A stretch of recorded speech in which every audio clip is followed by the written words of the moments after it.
The darkness between the stars was cold and endless. In this empty space, a creature moved slowly through the void. It was huge beyond imagination. Its body stretched 30 meters from head to tail. Crystal-like wings folded against its serpentine form caught the distant light of far-off suns. This was Veltar, one of the last dragons in the galaxy. Veltar had been alone for 300 years. He chose this life of isolation. Other creatures in the galaxy were weak and died quickly. They built their small cities and fought their tiny wars while he watched from the darkness. His people, the Drekmori, had once ruled entire star systems. Now they were just stories that parents told their children. Most beings thought dragons were myths. Veltar preferred it that way. He drifted through space without purpose. His living ship moved with him like a second skin. The biomechanical vessel was part machine and part organism. It had grown around him over centuries. Inside its warm chambers, Veltar lived in comfort. He needed no crew, no companions, no contact with the outside universe. Or so he told himself. The loneliness ate at him like a slow poison. Sometimes he would go entire years without speaking. His voice would grow rusty from lack of use. In the deep silence of space, even his own thoughts seemed too loud. But he endured because this was better than dealing with other creatures. They always wanted something from him. Power, knowledge, protection. None of them truly understood what it meant to live for thousands of years.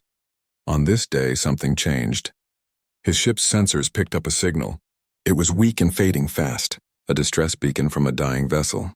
Veltar's first thought was to ignore it. He had done so countless times before. But something made him pause. The signal was coming from near a dead star, far from any trade routes. Whatever ship was out there, it was truly lost. Against his better judgment, Veltar decided to investigate. His ship moved through the void like a living shadow. As they approached the dead star, he saw the wreckage. It was a human vessel, small and broken. Most of it had been torn apart by some disaster. Pieces of metal and plastic floated in a slow orbit around the largest section. Veltar studied the wreck through his ship's sensors. The hull was cracked open like an egg. The life support systems had failed days ago. By all logic, everyone inside should be dead, but his sensors detected something impossible. There was still one life sign aboard the broken ship. Curiosity won over caution. Veltar had not felt curious about anything in decades. He guided his ship closer to the wreckage. Using his natural ability to phase through solid matter, he passed through the broken hull and into the dying ship. The inside was a maze of twisted metal and sparking wires. Emergency lights flickered weakly, casting strange shadows on the walls. The air was thin and tasted of metal and fear. Veltar moved through the corridors carefully. His massive form barely fit in the human-sized passages. He found the survivor in what had once been the engine room. A human male sat hunched over a collection of salvaged parts. He had built a small shelter using pieces of the ship's hull. Somehow, he had rigged together a basic life support system from broken components. It was crude but functional. The human was alive through pure stubborn determination. What surprised Veltar most was the man's reaction to seeing him. Most creatures either fell to their knees in worship or ran screaming in terror when they first saw a dragon. This human did neither. He looked up from his work with calm, tired eyes and said simply, "Either I'm seeing things from lack of oxygen, or you're here to help.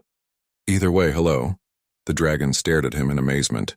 In all his long life, no one had ever greeted him so casually. There was no fear in the human's voice, no awe, no desperate pleading, just a quiet acceptance of whatever was happening. "I am Veltar," the dragon said, his deep voice rumbling through the small space. "You are remarkably calm for someone who is about to die." The human smiled weakly. "I'm Hyunwoo, and honestly, I've been expecting to die for 3 days now. If I'm going crazy and seeing giant space dragons, at least it's more interesting than staring at broken computers." Veltar found himself oddly charmed by this response. The human had a dry sense of humor even in the face of death. This was not what he expected from the species he had always dismissed as primitive and emotional. "You are not hallucinating," Veltar said, "though you are indeed dying. Your makeshift life support will fail within hours." Hyunwoo nodded calmly. "Yeah, I figured. But thanks for letting me know I'm not crazy. That's something, I suppose." The dragon studied the human's improvised shelter with growing interest. The work was crude by Drekmori standards, but it showed remarkable creativity. Hyunwoo had taken random pieces of broken technology, and made them work together in ways their original designers never intended. It was primitive but ingenious. How did you survive this long? Veltar asked. Stubbornness mostly, Hyunwoo replied. That and 20 years of fixing broken things. You learn to make do with what you have. He gestured at his shelter. It's not pretty, but it kept me breathing. Veltar felt something he had not experienced in centuries. Genuine curiosity about another being. This human was different from what he expected. There was no begging, no demands for rescue, no promises of reward. Hyunwoo seemed content to have a conversation with a legendary creature, as if it were the most normal thing in the universe. What happened to your ship? The dragon asked. Pirates hit us 3 days out from Kepler Station, Hyunwoo explained. They took the cargo and left us to die. The captain tried to make a run for it, but the engines were too damaged. We came apart in hyperspace. His voice grew quieter. I was the only one in engineering when it happened. The blast door sealed automatically, saved my life but trapped me with the bodies of my friends. Veltar saw the pain in the human's eyes, but also a quiet strength. This was a being who had faced loss and kept going. It was a quality the dragon could respect. Without quite understanding why, Veltar made a decision that would change both their lives forever. Come with me, he said simply. I can save you. Hyunwoo stared at the massive dragon in disbelief. The creature filled most of the small engine room with its presence. Its crystalline scales caught the flickering emergency lights and threw rainbow patterns on the walls. The offer of rescue seemed too good to be true. You want to save me? Hyunwoo asked carefully. Why would you do that? Veltar paused. He had asked himself the same question and found no good answer. By all logic, he should leave this human to die like countless others before him. But something about Hyunwoo's calm acceptance and quiet courage stirred feelings the dragon thought he had buried centuries ago. I am not certain, Veltar admitted. Perhaps I am simply curious about your species. Hyunwoo laughed, though it came out as more of a wheeze. Well, that's honest, at least. Most people lie about their reasons for helping others. He looked around at his makeshift shelter. I guess I don't have much choice anyway. This place won't keep me alive much longer. The dragon extended one massive claw toward the human. Take hold. I will transport you to my vessel. Hyunwoo hesitated for a moment, then reached out and grasped the offered claw. Veltar's scales were warm to the touch and smoother than they appeared. The dragon's power flowed through them both, and suddenly they were moving through the solid walls of the wrecked ship as if they were made of air. The sensation was strange but not unpleasant. Hyunwoo felt like he was floating in warm water. The broken metal around them seemed to fade away like mist. In moments, they emerged into open space and approached the dragon's living ship. Hyunwoo had never seen anything like it. The vessel was enormous, easily 10 times larger than the cargo ship he had worked on. But more than its size, the ship seemed alive. Its hull pulsed gently like a sleeping animal. Strange organic curves mixed with technological elements in ways that should not have worked but somehow did. This is your ship? Hyunwoo asked in wonder. It is more than a ship, Veltar replied. It is a living being that chose to bond with me long ago. We have been companions for over 4 centuries. They passed through the hull just as they had left the wreck. Inside, the ship was even more amazing. The corridors were lined with a material that glowed softly with its own light. The walls curved in graceful arcs that reminded Hyunwoo of ocean waves or flower petals. Everything felt organic yet clearly technological. Veltar brought him to a chamber that seemed designed for guests. The room adjusted itself as they entered, growing furniture from the floor and walls. A bed formed, along with a desk and chair sized perfectly for human proportions. The air became warmer and more breathable. The ship is reading your biological needs, Veltar explained. It will provide everything necessary for your survival and comfort. Hyunwoo sat heavily on the newly formed bed. The events of the past few days were finally catching up with him. He had been running on adrenaline and desperation for so long that the sudden safety felt overwhelming. Thank you, he said quietly. I know you didn't have to save me. Rest now, Veltar replied.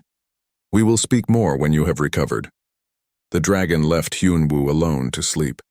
But even exhausted as he was, the human found it difficult to rest. His engineer's mind was fascinated by everything around him.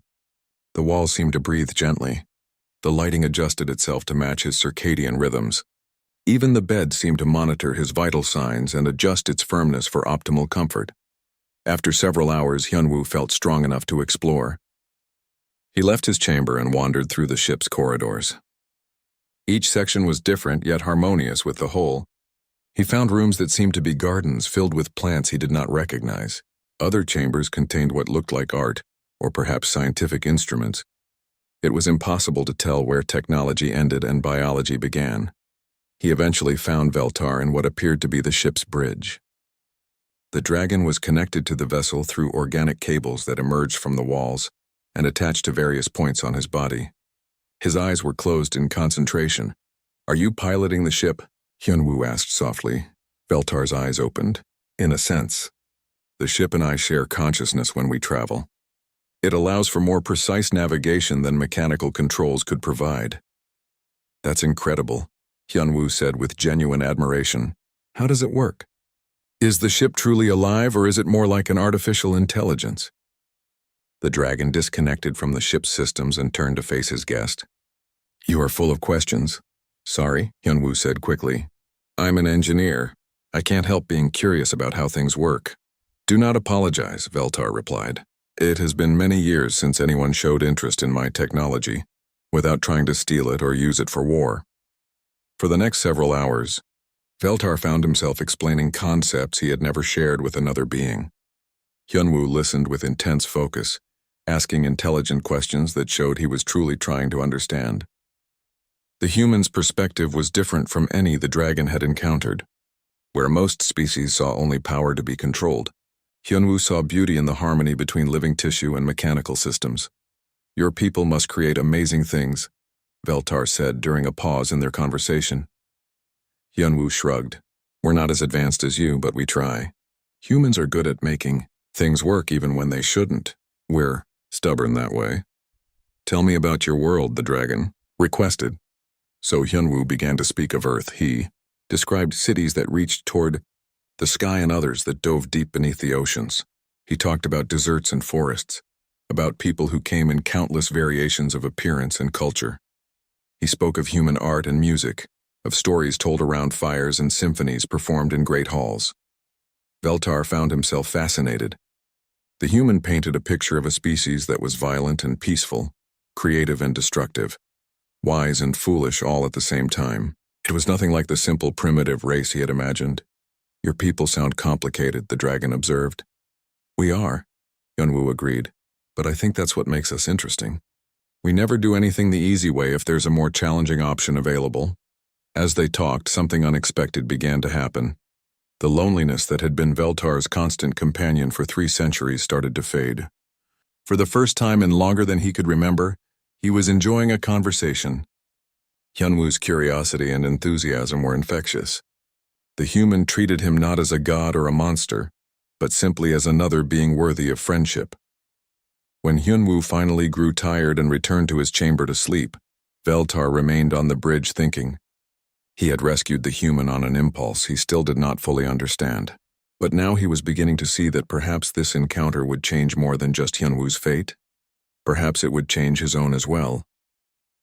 Days passed as Veltar's ship traveled through the empty spaces between stars. Hyunwoo recovered his strength quickly in the perfect environment the living vessel provided. But more than his body was healing. For the first time since the pirate attack, he felt safe enough to grieve for his lost crewmates.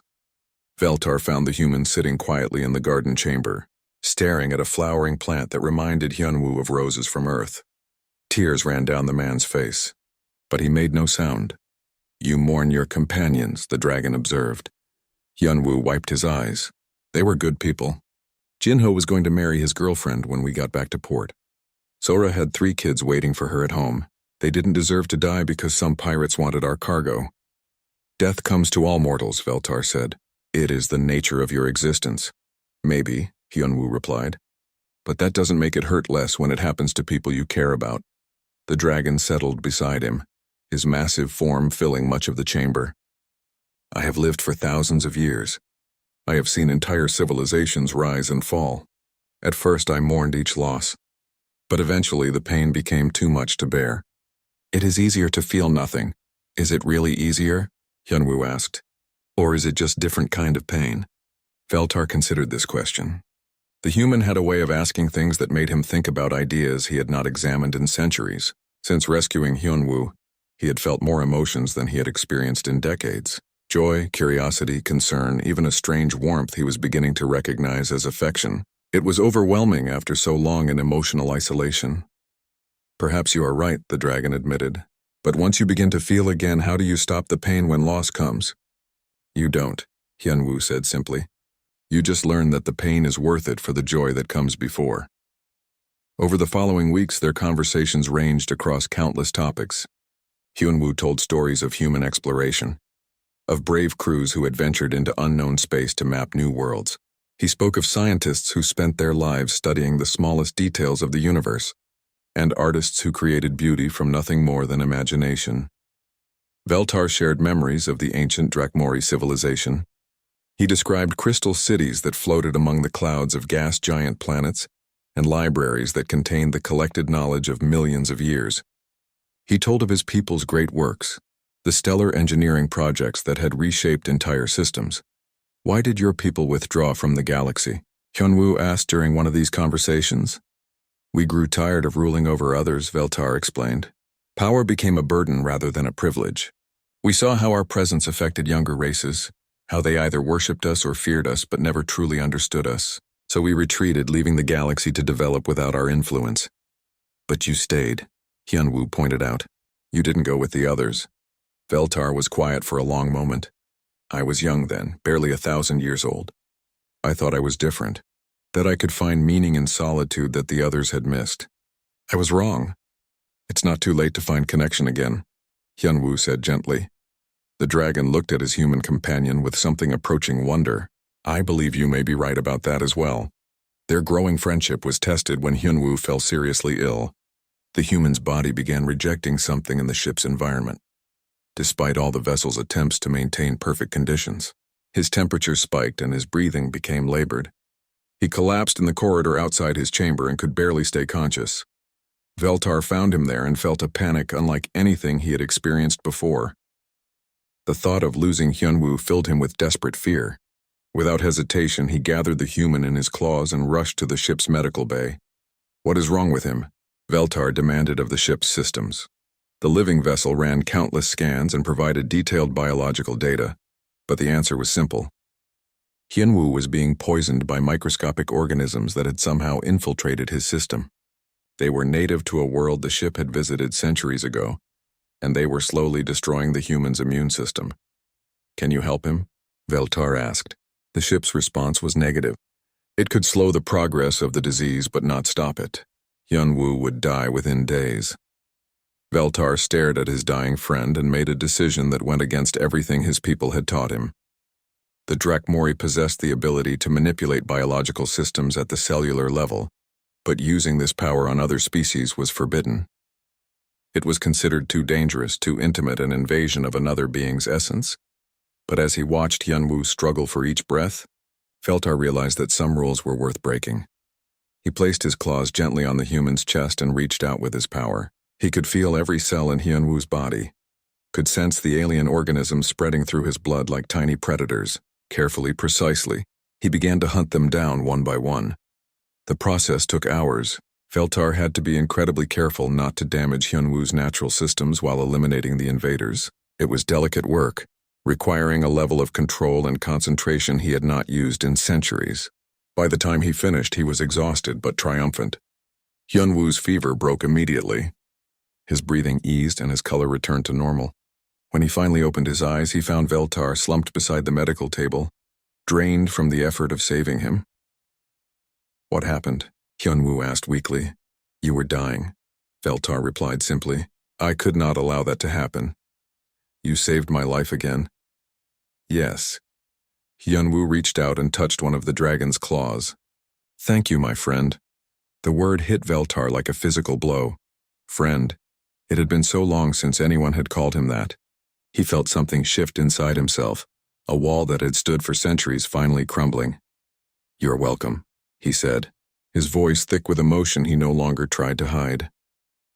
As Hyunwoo recovered over the next few days, both of them realized that something fundamental had changed in their relationship. What had begun as a rescue had become something deeper. They were no longer just dragon and human or even just traveling companions. They had become true friends. And for Veltar, that friendship felt like waking up from a very long and lonely dream. 3 weeks after Hyunwoo's recovery, their peaceful journey was interrupted by a distress signal. The call for help came from a trading station called Haven Port, a small outpost that served travelers moving between the outer colonies. The message was frantic and desperate. "This is Haven Port calling any ships in range. We are under attack by raiders. They have us surrounded. Please help us. There are families here, children. We cannot hold them off much longer." Veltar heard the message but continued on his planned course without responding. This was exactly the kind of situation he had spent centuries avoiding. Other people's wars and troubles were not his concern. He had learned long ago that getting involved only led to complications. But Hyunwoo was different. The human listened to the repeated distress calls with growing distress of his own. He paced around the bridge, his hands clenched into fists. "We have to help them," Hyunwoo said finally. "No, we do not," Veltar replied calmly. "This conflict is not our responsibility. There are innocent people dying while we sit here doing nothing. Innocent people die every day throughout the galaxy," the dragon said. "I cannot save them all." Hyunwoo stopped pacing and stared at his friend. "But you can save these ones. We're close enough to reach them in less than an hour." "And then what?" Veltar asked. "Do we hunt down every pirate and raider in the galaxy? Do we become protectors for every weak settlement that cannot defend itself? Where does it end?" "It ends when we stop people from getting hurt if we can help it," Hyunwoo said firmly. The dragon studied his human companion. In all their weeks together, he had never seen Hyunwoo look so serious. The man's usual calm demeanor was replaced by something harder, more determined. "You really care about people you have never met," Veltar observed. "Of course I do," Hyunwoo replied. "Don't you?" The question caught Veltar off guard. Did he care? For centuries he had told himself that the suffering of others meant nothing to him.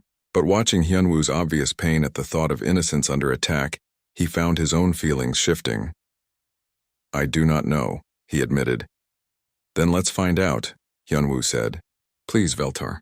These people need help and we're the only ones close enough to give it." The dragon was quiet for a long moment, wrestling with emotions he thought he had buried. Finally he nodded. "Very well, but we do this carefully. I will not risk your life for strangers." "Thank you," Hyunwoo said with relief. Veltar changed course toward Haven Port. As they traveled, Hyunwoo studied the station's layout and the attacking fleet through the ship's sensors. There were 6 raider vessels surrounding the small trading post. They were older ships but heavily armed, designed for quick strikes and fast escapes. "How do we approach this?" Hyunwoo asked. "We do not," Veltar corrected.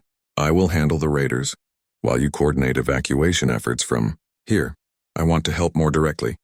You will help by staying alive and using your technical skills to assist the station," the dragon said firmly. "Leave the fighting to me." As they approached Haven Port, the scope of the attack became clear. The station was a small structure built around a natural asteroid.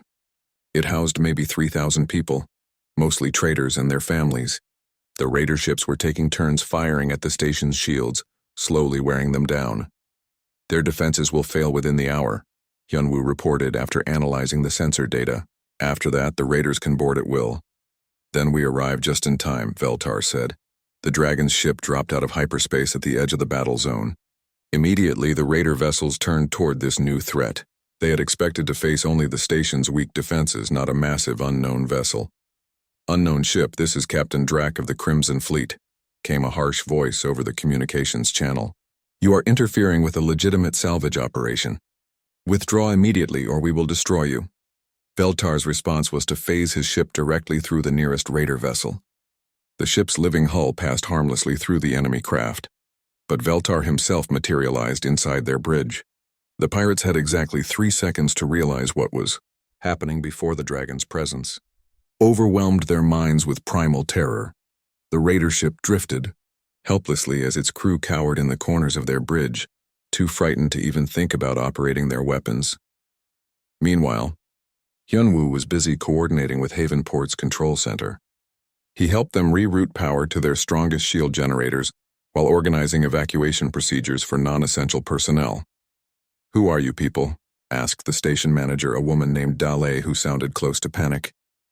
"Friends," Yunwu replied simply. We're here to help. Veltar moved from ship to ship with devastating efficiency. He did not kill the raiders, but he made it very clear that continuing their attack would be a fatal mistake. One by one, their vessels powered down their weapons and began to retreat. But the pirate captain was not ready to give up so easily. Drac ordered his remaining ships to focus all their firepower on the station itself. If he could not claim it as salvage, he would destroy it out of spite. They're targeting the civilian areas. Hyunwoo warned. Veltar felt something he had not experienced in centuries. Rage.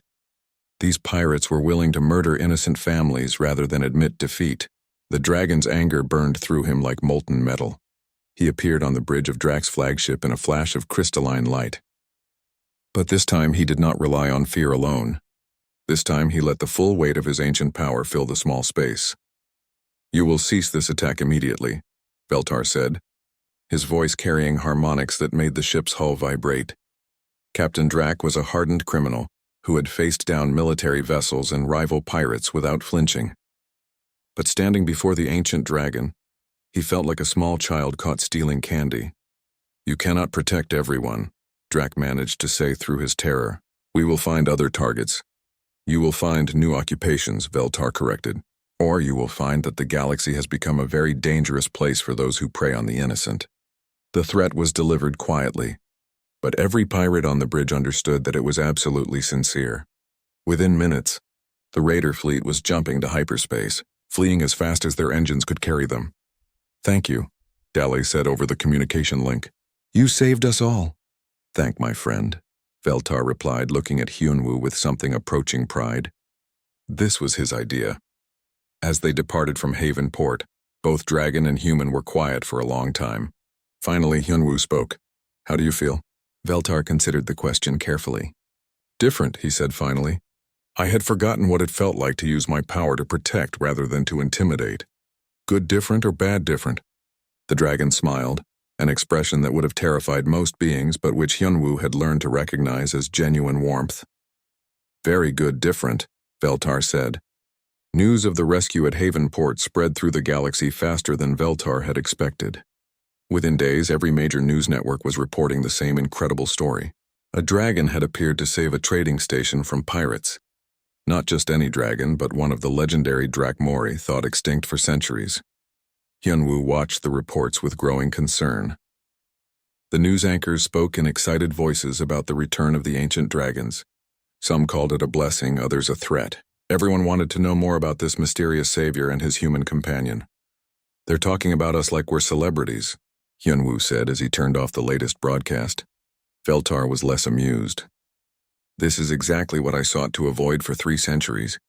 Attention brings complications. Their ship's communication system had been flooded with messages. Reporters wanted interviews. Government officials demanded explanations. Military leaders offered contracts for their services. Religious groups proclaimed the dragon's return as a sign of divine favor. Maybe we should respond to some of these, Hyunwoo suggested. People are scared because they don't understand what's happening. Understanding leads to expectation, Veltar replied. Expectation leads to disappointment or dependence. Both are troublesome. But even as he spoke, the dragon knew they could not simply ignore what was happening. Word had reached the Galactic Council, the loose alliance that governed most civilized worlds. 3 days after the Haven Port incident, an official summons arrived. The message was formal and cold. The being known as Veltar and his associate are commanded to appear before the Galactic Council within 10 standard days to answer questions regarding recent activities that may violate established treaties. Treaties? Hyunwoo asked after reading the summons. Agreements made long ago when my people withdrew from galactic affairs, Veltar explained. We promised not to interfere with the development of younger races. In return, the galaxy agreed to leave us in peace. But you only saved innocent people. How is that interference? The Council will argue that any action by a Dracmori affects the balance of power, Veltar said grimly. They fear that if I act openly, other dragons might follow. They remember when my people ruled star systems. Hyunwoo was quiet for a moment, then asked, What happens if we ignore the summons? They would send fleets to hunt us down. The Council may be made up of younger races, but they have numbers and advanced technology. Even I cannot fight the entire galaxy. Then we go and explain ourselves. Veltar looked at his friend with surprise. We? Of course, Hyunwoo said firmly. We're partners in this. Besides, someone needs to speak for the people you saved. The council might see things differently if they hear from someone who was actually there. The dragon felt a warmth in his chest that had nothing to do with his internal fire. After centuries of facing everything alone, having someone willing to stand beside him was still a new and wonderful experience. Very well, Veltar agreed. We will face the council together. The journey to the council chambers on Nexus Prime took 5 days. As they traveled, Hyunwoo received several disturbing messages. Officials from Earth's government wanted to recall him for extensive questioning about Drakmori capabilities. Other species were offering bribes for information about dragon technology. A few sent barely veiled threats. They want to use you to control me, Veltar observed after reading the messages. That's what I figured, Hyunwoo said calmly. Some people think that if they can manipulate your friends, they can manipulate you. Are you afraid? Hyunwoo considered the question honestly. A little. But mostly I'm angry. These people want to turn our friendship into a weapon or a tool for politics. That's not what we are. What are we then? Veltar asked. Friends who help people when they can, Hyunwoo said simply. That shouldn't be controversial. When they arrived at Nexus Prime, they found the space around the council station crowded with ships. News vessels from across the galaxy had gathered to witness the hearing. Military patrols kept them at a safe distance, but their cameras captured everything. The council chambers were even more imposing than Hyunwoo had expected. Representatives from dozens of species sat in a vast circular hall. At the center was a platform where those being questioned would stand. The architecture was designed to make visitors feel small and insignificant. But Veltar was not easily intimidated. As he entered the chamber, his presence filled the space like a force of nature. Several of the younger council members shifted nervously in their seats. Even through the protective barriers, they could feel the ancient power radiating from the dragon. Veltar of the Drakmori, announced the council speaker, a tall being from the Altarian Republic. You stand accused of violating the Nexus Accords that forbid your people from interfering in galactic affairs. How do you answer these charges? I saved innocent lives from pirates, Veltar replied, his deep voice carrying easily through the chamber. If that is a crime, then your laws are flawed. Murmurs rippled through the assembled representatives. Such direct challenges to council authority were rare. The treaties exist for good reason, said Councillor Vexan from the Corvan Empire, his mechanical voice amplified by translation systems. Your people once dominated the galaxy through superior power. When they withdrew, it was with the promise that such dominance would never return. I seek no dominance, Veltar said. I simply acted to prevent suffering. With respect, interrupted another counselor, how can we be certain of your intentions? One Drakmori could easily conquer systems that would require entire fleets for us to subdue. Hyunwoo stepped forward before Veltar could respond. May I speak? The council speaker looked surprised. You are the human associate. You may address the council, though your words carry no official weight. That's fine, Hyunwoo said. I just want you to know what really happened at Haven Port. He described the attack in simple, clear terms. He talked about the families huddled in emergency shelters while pirates prepared to board their home. He explained how Veltar could have destroyed the raider fleet but chose instead to frighten them away without loss of life. This isn't a dragon trying to conquer the galaxy, Hyunwoo concluded. This is someone who found friends worth protecting and decided that isolation wasn't worth the price of watching good people suffer. The chamber was quiet after he finished speaking. Finally, Councillor Vexen spoke again. Your words are moving, human, but emotions cannot override the need for stability. If we allow one exception to the treaties, others may follow. The galaxy could return to the chaos of the Dragon Wars. The galaxy is already chaotic, Hyunwoo replied. Pirates prey on innocent traders. Slavers steal people from their homes. Corrupt officials steal from their own people.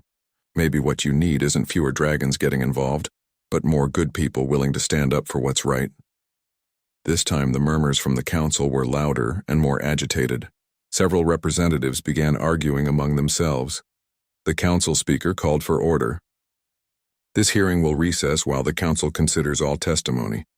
You will remain on Nexus Prime pending our decision. As they left the chamber, Veltar looked at his friend with obvious pride. "You spoke well," the dragon said. "Think it helped?" Veltar smiled grimly. "I think we have made them think, which is more than I expected. Now we wait to see if thinking leads to wisdom."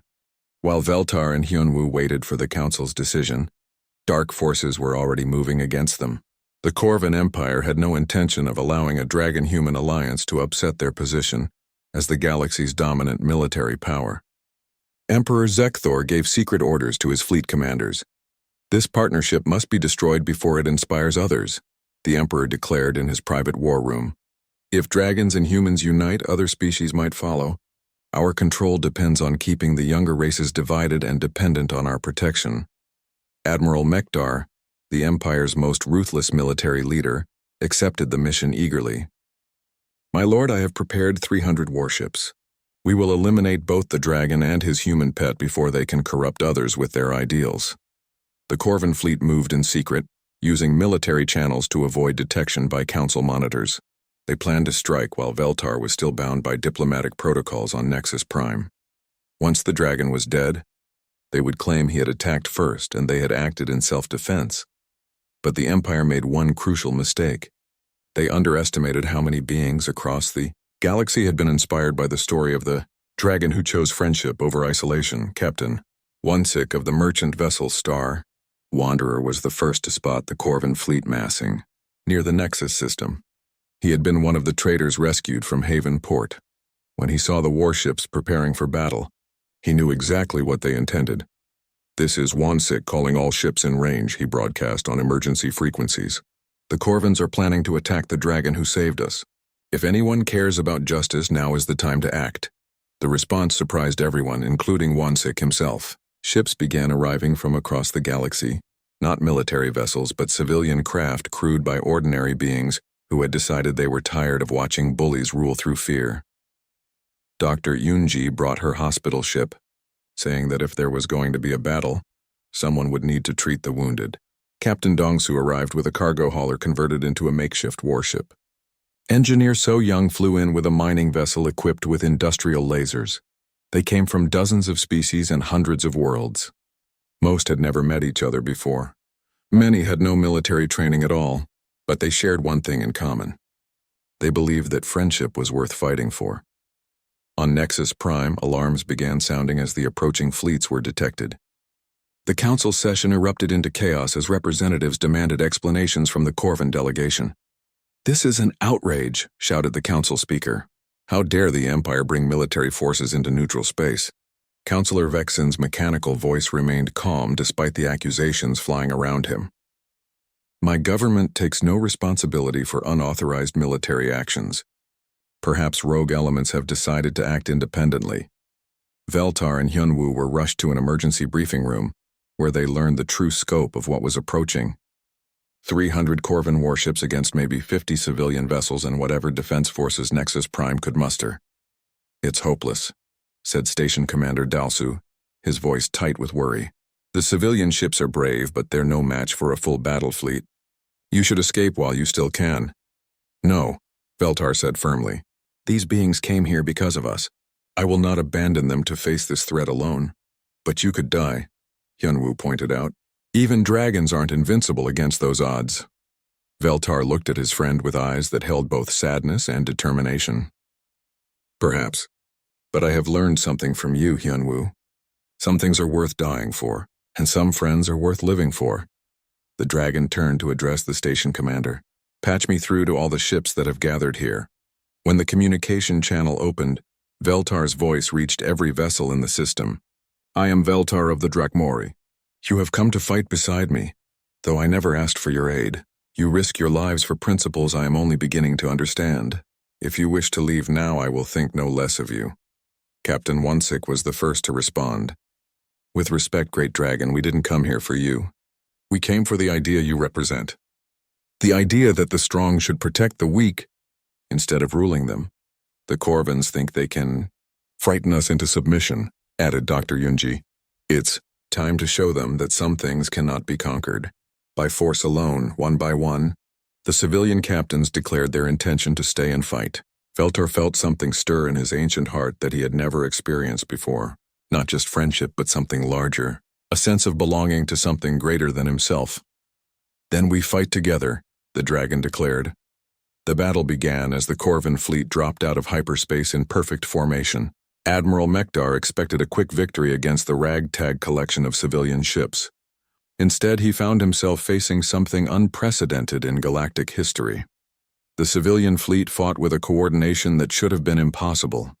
Ships that had never worked together before moved like parts of a single organism. Cargo haulers used their bulk to shield smaller vessels. Medical ships evacuated crews from damaged craft while maintaining their positions in the battle line. At the center of it all, Veltar's living ship danced between the enemy formations like a silver flame. The dragon himself appeared on bridge after bridge of Corvin vessels, not to kill but to disable their weapons and scatter their crews. He moved with a precision and purpose that spoke of centuries of accumulated skill. But the real surprise came from Hyunwoo. The human had spent weeks learning about the dragon's biomechanical technology. Now he put that knowledge to use, coordinating the civilian fleet's attacks through the living ship's organic communication network. "Mining ship Prosperity, redirect your lasers to Grid 77 Alpha," Hyunwoo called out while monitoring dozens of tactical displays. "Hospital ship Mercy, prepare to receive casualties from the Star Wanderer." The civilian fleet began to inflict serious damage on the Corvin forces. More importantly, they demonstrated something the Empire had never seen before. Beings from different species working together not because they were ordered to, but because they chose to. Admiral Mekdar realized his perfect battle plan was falling apart. He gave the order to retreat, but it was too late. Word of the battle was already spreading across the galaxy. The mighty Corvin Empire had been defeated by a dragon, a human, and a fleet of ordinary beings who refused to be bullied. The age of rule by fear was ending. The age of cooperation was about to begin. The victory over the Corvin fleet changed everything. Within hours, the story of the civilian ships that stood together against a military empire was being told on every world in the galaxy. The beings who had fought alongside Veltar became heroes, but more importantly, they became symbols of what was possible when ordinary people chose courage over fear. The Galactic Council found itself facing a revolution it had never seen coming. Not a violent uprising, but something far more dangerous to the old order. A change in how beings thought about themselves and each other. "The people are demanding new leadership," reported Council Speaker Dalwan during an emergency session. "They want representatives who will stand for cooperation instead of competition, protection instead of exploitation." Councillor Vexen and the other Corvin delegates had already fled Nexus Prime, their political careers destroyed by their empire's failed attack. In their place sat new representatives chosen by popular vote rather than imperial appointment. Veltar and Hyunwoo watched the proceedings from the observer gallery. The dragon had been formally cleared of all charges and the old treaties had been declared void. But more than legal vindication, they had achieved something neither had expected when they first met in that broken ship. "Look at them," Hyunwoo said, gesturing toward the council floor, where representatives from dozens of species were working together on new agreements. "They're actually listening to each other." "It is strange to see," Veltar admitted. "For centuries, these chambers echoed with threats and demands. Now they speak of mutual aid and shared responsibilities." The changes went far beyond politics. Trade routes that had been controlled by powerful empires were open to independent merchants. Military fleets that had enforced tribute from weaker worlds were disbanded or converted to rescue services. Most importantly, the idea that strength came from cooperation rather than domination began to take root across the galaxy.